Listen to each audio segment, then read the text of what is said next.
사도행전 10장 44절로 48절입니다. 다 같이 읽겠습니다. 베드로가 이 말을 할 때 성령이 말씀 듣는 모든 사람에게 내려오시니 베드로와 함께 온 할례 받은 신자들이 이방인들에게도 성령 부어주심으로 말미암아 놀라니 이는 방언을 말하며 하나님 높임을 들음이르라.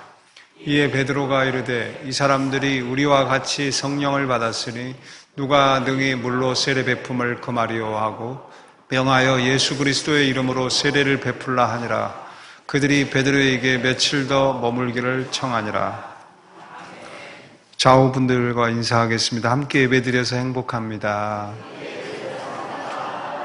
오늘 저는 인천대교 이런 제목으로 말씀을 전하겠습니다. 신학생 시절에 사도행전 1장 8절을 묵상하면서 궁금증을 가진 적이 있습니다.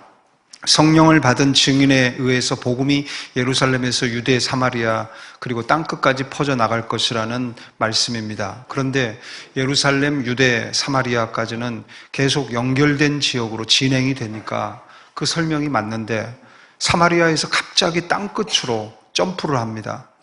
사마리아 다음 지역인 데가볼리, 페니키아, 아라비아, 애굽 이런 식으로 확장이 되어야 맞죠. 그런데 갑자기 땅끝으로 점프를 합니다.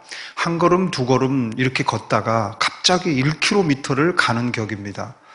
예수님이 지리에 대해서 무지하시나? 아니면 너무 가난하셔서 지도 하나 가진 게 없으셔서 그러셨을까? 왜 중간 지명들을 이렇게 빼먹으셨을까? 우리식으로 하면은 불당동, 천안, 충남 이렇게 하다가 갑자기 땅끝 이렇게 말하는 것이죠.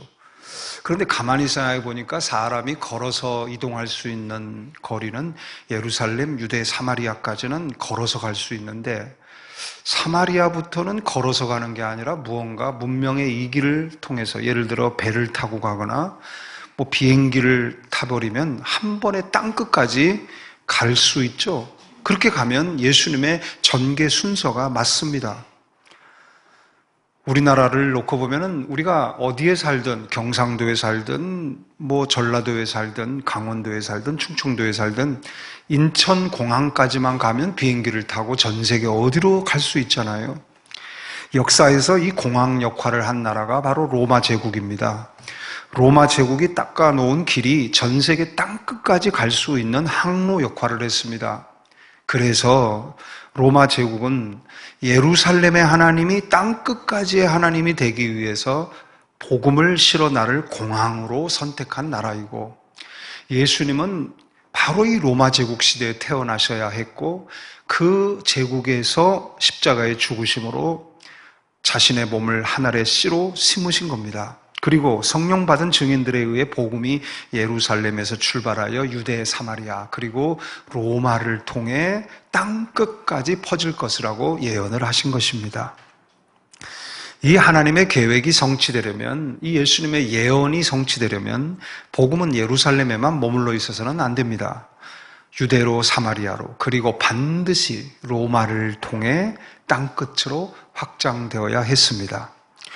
오늘 본문의 내용은 그런 점에서 굉장히 중요한 의미를 지니고 있습니다. 바로 예루살렘에서 출발하여 유대, 사마리아까지 와 있는 예루살렘 교회의 대표자인 베드로가 로마를 상징하는 핵심 인물 고넬료를 만나는 사건입니다. 예루살렘의 베드로와 로마 카이사랴의 고넬료와의 만남은 예루살렘의 하나님과 이방 세계의 신과의 만남이요. 예루살렘의 율법과 이방 세계 사상과의 만남입니다. 예루살렘의 하나님 또 예루살렘의 성도들이 볼 때는 이 이방 세계 신들과 이방 세계 사상은 모두 부정한 것입니다. 불결한 것들입니다. 가까이 해서는 안 되고 가까이 할 수 없는 것들입니다. 마치 오늘 본문을 읽어보면은 베드로가 환상을 보는데 하늘에서 보자기가 하나 내려왔는데 그 안에 온갖 부정한 것들이 담겨 있습니다. 네 발 가진 짐승, 기는 거, 공중에 나는 거. 유대인들이라면 그 만지지도 않고 먹지도 않아요. 베드로는 전형적인 유대인이었고 모태신앙인이었고 율법이 몸에 배어있는 사람입니다. 한번 읽어봅시다. 시작. 내가 말하되 아하 주 여호와여 나는 영혼을 더럽힌 일이 없었나이다. 어려서부터 지금까지 스스로 죽은 것이나 짐승에게 찢긴 것을 먹지 아니하였고 가증한 고기를 입에 넣지 아니하였나이다. 유대인들에게 있어서 영혼의 청결함은 하나님이 먹지 말라 한 것을 먹지 않을 때에 가능합니다. 음식 규례는 구약 성경에서 세세히 규정되어 있고 유대인들은 이 음식 규례를 철저히 지키는 것을 자신의 정체성에 대한 가장 중요한 헌신으로 보았습니다. 그런 베드로를 향해 하나님께서 그 보자기 안에 있는 가증한 것, 속된 것을 먹으래요. 수용하고 소화하라는 겁니다. 주저하며 쩔쩔매고 있는 베드로를 향해 강압적으로 내가 깨끗하게 여긴 것을 왜 네가 더럽다고 하느냐라고 혼을 내십니다. 하나님이 깨끗하게 여기시는 것을 내가 더럽다고 여겨서 멀리하고 배척하는 것. 베드로에게 있어서 고넬료는 그런 대상이었고 예루살렘 교회 성도들이 볼 때 로마 사람들은 그런 대상이었습니다. 베드로는 지금까지 예루살렘이나 유대를 벗어난 적이 없어요. 그의 몸이나 그의 생각의 바운더리는 언제나 예루살렘과 유대입니다. 하나님을 믿으려면 이 안에서만 믿어야 합니다. 이방인들이 굳이 하나님 믿고 싶다면 이 안에 들어와서 믿어야 합니다. 만약 이 경계를 넘어가면 이방색으로 들어가면 그건 타락한 거고요. 하나님의 심판을 받을 거라고 생각했어요. 첫째, 다 같이 읽습니다. 문제는 베드로의 패러다임의 전환이다.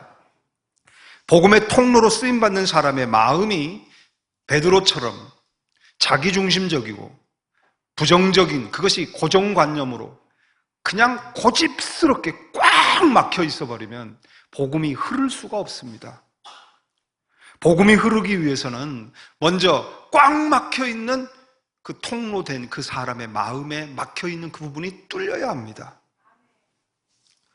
집에서 사용하는 화장실 변기가 막혀서 아이고 거룩한 말씀하시다가 왜 갑자기 화장실 얘기를 하시나? 그 사고가 뚫려야 합니다. 아니 화장실 변기가 왜 설교 때 거론되면 안 됩니까? 그것도 귀한 거잖아요. 이게 막혀 있으면 뚫어뻥으로 뚫어야 되는데 한 번에 뻥 뚫리면 얼마나 좋아요. 근데 안 뚫리면 포기합니까? 포기해요? 우리 허순행 안수집사님 아마 100번이라도 계속 펌프를 작동시켜가지고 뚫릴 때까지 뚫을 거예요. 뚫릴 때까지 2번, 3번 반복하고 마침내 뚫습니다. 베드로의 꽉 막힌 고정관념이 한 번에 안 뚫리니까 하나님께서 2번, 3번 거듭해서 뚫으십니다. 하나님은 사마리아에서 로마를 통해 땅끝까지 복음을 흘려보내시기 위해서는 기필코 베드로에 막혀있는 이 마음을 뚫으셔야만 했습니다. 오늘 우리들을 봅시다. 우리가 복음의 통로로 선택받은 우리가 이 복음을 흘려보내야 할 남편, 불신 아내, 불신 부모, 불신 친구에게 복음이 흘러가야 하는데 꽉 막혀있는 내 고집, 내 남편만큼은 안 돼. 내 아내만큼은 안 돼. 우리 부모님만큼은 절대 안 돼.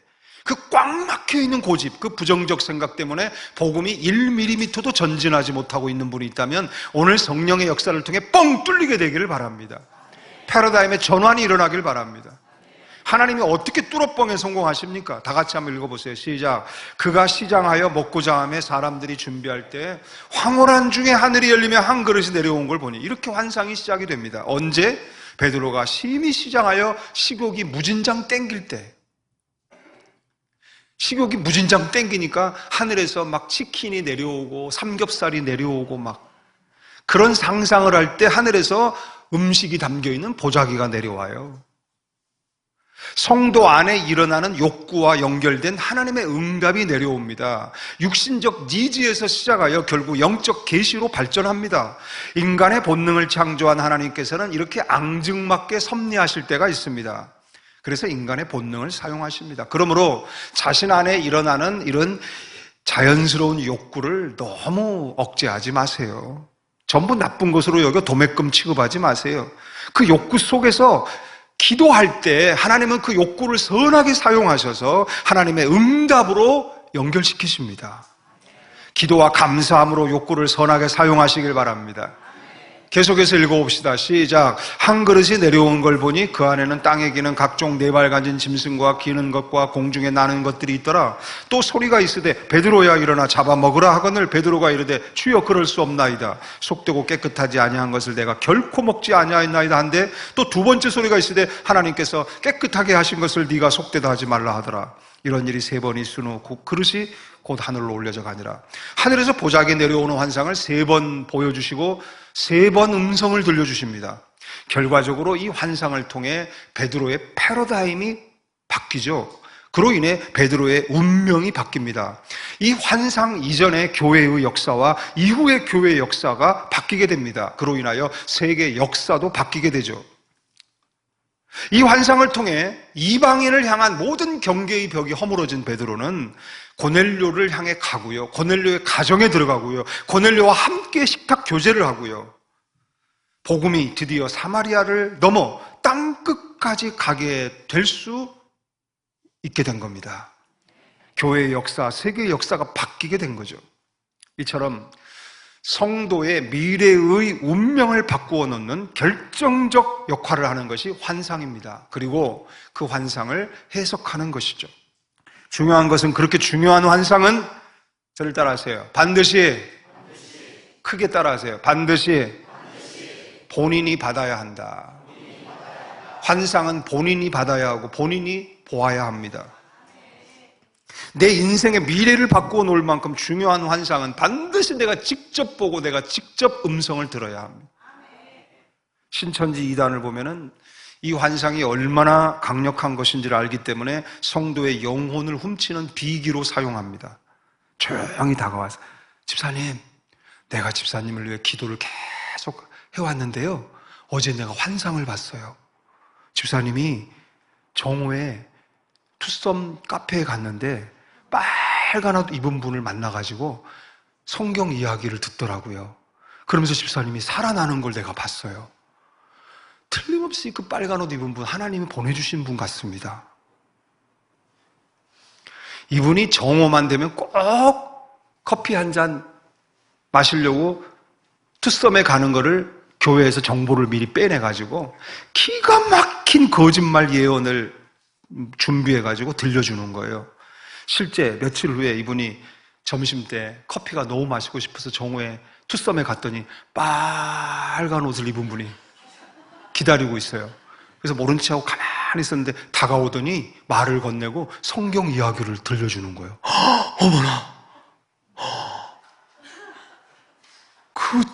그 집사님이 말해준 환상대로 됐네? 모든 마음의 무장이 해제되고 포섭이 되어 따라갑니다. 꼭 기억하십시오. 하나님이 나를 인도하는 환상은 나에게 보여주십니다.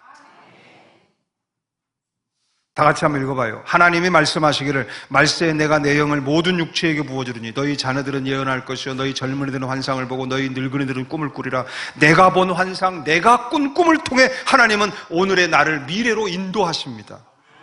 결단을 내가 해야 되고 순종도 내가 해야 되고 희생도 내가 감당해야 되기 때문에 반드시 내가 직접 보도록 해주십니다.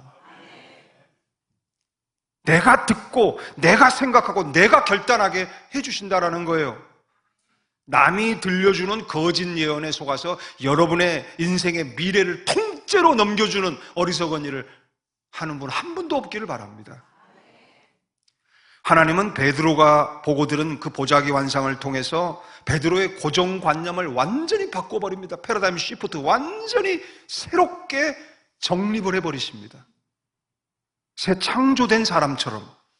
그리고 지금까지 그렇게 높은 벽으로 여기고 스스로 그 안에 종교적으로 고립한 채 스스로의 거룩만을 추구하며 그 벽 안에만 안주해 있었던 이 베드로로 하여금 그 종교의 벽, 문화의 벽, 인종의 벽, 그 벽을 넘어가게 하시고 카이사랴의 고넬료의 집에 들어가게 하시고 로마 군대의 장교인 고넬료를 만나게 하시고 이방인의 가정에서 예배를 인도하게 하시고 이방인들을 향해 말씀을 전하게 하십니다. 와우, 할렐루야! 베드로가 완전히 변화된 것입니다. 베드로가 마음 문을 열 때 하나님의 새 역사의 문이 열린 겁니다. 다 같이 한번 읽어봐요. 시작. 성령이 말씀 듣는 모든 사람에게 내려오시니 베드로와 함께 온 할례 받은 신자들이 이방인들에게도 성령 부어주심으로 말미암아 놀라니 이는 방언을 말하며 하나님 높임을 들음이로라. 성령이 말씀을 듣는 모든 사람에게 임하심으로 그 사람들이 전부 성령을 받고 방언을 하고 하나님을 높이게 된 거예요. 드디어 복음이 사마리아를 넘어 로마로 건너가는 순간입니다. 그리고 로마를 통해 땅끝까지 퍼져나갈 수 있게 된 사건입니다. 하나님의 뜻이 이루어지고 예수 그리스도의 예언이 성취될 수 있게 된 것이죠. 둘째, 다 같이 읽어봅시다. 시작. 복음의 인천공항 고넬료. 고넬료가 지금 살고 있는 이 카이사랴는 로마가 거점 도시로 굉장한 투자를 하고 있는 도시입니다. 지중해 전역을 향해 바닷길이 활짝 열려있는 신항구 도시입니다. 마치 우리나라 대한민국에 전 세계로 가능한 하늘 항로가 열려있는 인천공항과 같은 곳이죠. 하나님께서는 땅끝까지 복음을 실어 나르도록 하기 위해 이 카이사랴를 선택하시고 그 도시로 들어가는 다리로 고넬료를 사용하신 겁니다. 고넬료는 인천공항으로 들어가는 인천대교와 같은 사람이에요. 저 사진을 우리는 고넬료라고 읽습니다. 저 인천대교를 통과하지 않고는 인천공항에 가서 비행기를 탈 수 없듯이 아무리 베드로라고 해도 고넬료를 통하지 않고서는 땅끝까지 복음을 보내기 어렵다는 것을 하나님은 아셨어요. 그래서 하나님은 일찍이 고넬료를 준비하셨습니다. 그는 선천적으로 착한 사람이에요. 의로운 사람이에요. 가난한 사람을 보면 그냥 못 지나가요.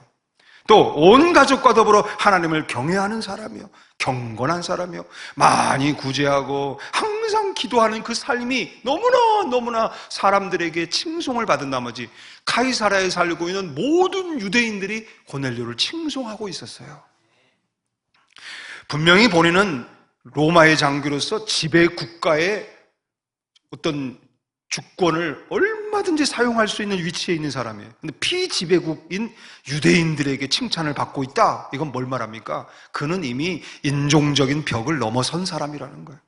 문화적인 벽, 종교적인 벽도 다 넘어선 인물이라는 걸 시사하고 있어요. 그것은 성령께서 이미 오래전부터 그를 인천대교와 같은 사람으로 쓰기 위하여 오래전부터 이 고넬료를 준비하시고 그의 삶에 개입하셔서 복음을 전할 증인이 되도록 그를 계속 만지시고 다듬으며 준비시켜 온 사람이라는 걸 알 수가 있습니다. 물론 베드로와의 만남을 통해 성령을 받음으로 결정적으로 변화가 되지만 그 이전에도 하나님은 고넬료의 삶 속에서 일하고 계셨어요. 그의 선천적인 성품을 통해, 착한 인품을 통해 하나님은 그를 준비시키고 계셨어요. 우리는 이 고넬료의 준비됨을 보며 우리의 현실에 대한 통찰을 얻어야 합니다. 내 남편 언제 구원받을까? 언제 성령 받을까? 왜 성령은 역사를 안 해주시지? 불신 남편이 예수 믿고 구원받고 회개하고 성령 받고 변화돼야만 성령이 역사하는 겁니까? 아닙니다. 지금도 일하고 계십니다. 내 남편의 그 선한 양심, 착한 행동, 칭찬받는 삶을 통해 그를 준비하고 계신 거예요. 그리고 때가 되면 그의 자기중심적 성상을 깨뜨리시고 구원관념을 뒤흔들어 버리시고 더 나은 창조를 위한 거룩한 파괴를 시행하실 겁니다. 그가 언젠가 깨달을 때가 올 거예요. 하나님을 만나려면 착한 심성만 가지고 안 되는구나, 도덕적 청결함만 가지고는 충분하지 않구나, 욕심 부리지 않고 불량하게만 살지 않으면 하나님을 믿든 안 믿든 똑같이 복을 받는다라는 자기 신념적 종교관이 잘못됐다라는 걸 언젠가는 깨닫게 될 때가 옵니다.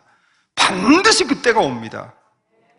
하나님께서는 때가 되니 환상을 통해 주의 종 베드로를 보내 설교를 통해 고넬료를 성령의 사람으로 변화시키듯 여러분이 기도하는 그 대상에게도 그때가 올 것입니다. 할렐루야! 오직 성령을 통해서만 예수를 믿을 수 있고요, 예수를 알 수 있고요, 예수를 따를 수 있고 예수를 닮아갈 수 있어요. 그래서 고넬료와 그의 가족, 그의 친족, 그의 친구들에게까지도 그냥 성령을 부어주십니다. 그리고 하나님의 형상을 온전히 회복한 교회의 성도로 거듭나게 하세요. 고넬료를 사랑하고 신뢰하는 가족들, 친척들, 모든 친구들까지 전부 다 한 영으로 거듭나게 하시고, 한 말로 기도하게 하시고, 한 음으로 찬양하게 하시고, 한 꿈으로 그들을 함께 나아가게 하십니다. 그래서 가이사랴에 이 성령 충만한 교회가 세워지게 됩니다.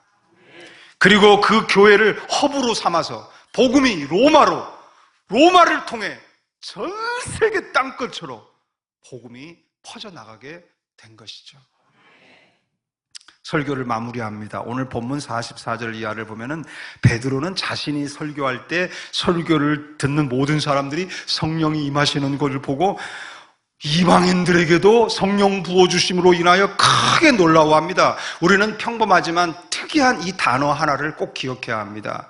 이방인들에게 도라는 이 조사입니다. 설교할 때 성령이 임한 것에 놀란 것이 아니라 성령께서 유대인에게처럼 이방인에게도 내리셨다는 사실에 놀라워했습니다. 우리도 이것에 놀라야 합니다. 내가 예측하는 대상, 내가 기대하는 대상에게만 성령이 임하시는 것이 아니라 그 대상 밖의 사람에게도 성령이 임하시는 것으로 우리는 놀라워해야 합니다. 그 놀랄 일이 조만간에 여러분들에게 일어나길 바라고, 그 놀랄 대상 중에 여러분의 불신 남편이 있길 바라고, 부모님이 있길 바라고, 친구들이 있기를 바랍니다. 할렐루야! 기도하겠습니다.